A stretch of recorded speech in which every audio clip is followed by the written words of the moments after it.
तपाईको सनस्क्रिनमा यदि white caste देखिएको छ भने के त्यो नराम्रो हो कि राम्रो हो? यो बुझ्नु पर्यो। व्हाइट कास्ट किन आयो?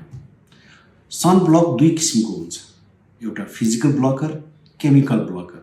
फिजिकल सन ब्लक भनेको titanium dioxide, zinc oxide, iron oxide, जुन चाहिँ छालामा एब्जर्ब हुन सक्दैन, तर यसले के गर्छ त छालामा परेको सूर्यको किरणहरू, प्रकाशको किरणहरूलाई फेरि फिर्ता पठाइदिन्छ, रिफ्लेक्ट ब्याक गर्छ, जसले गर्दा चाहिँ सुरक्षाको प्रतिशत चाहिँ बढी हुन्छ।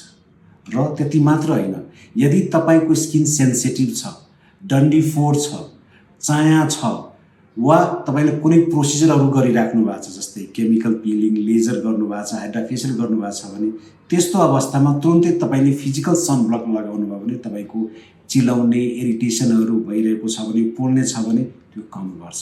किन भन्दाखेरि यसले सुदिङ एजेन्टको पनि काम गर्छ।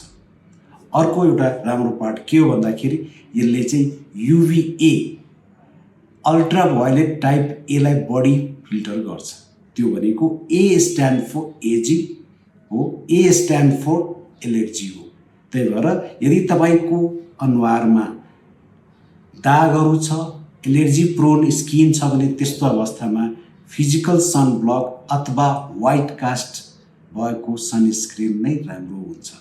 तर तपाईलाई मन परेको छैन भने तपाईले ब्रोड स्पेक्ट्रम सनस्क्रिन अर्थात् फिजिकल सन ब्लक र केमिकल सन ब्लक दुईटै मिक्स गरेको सन ब्लक पाइन्छ बजारमा, जसले भन्छ हाइब्रिड सनस्क्रिन। त्यसमा चाहिँ व्हाइट कास्ट कम देखिन्छ।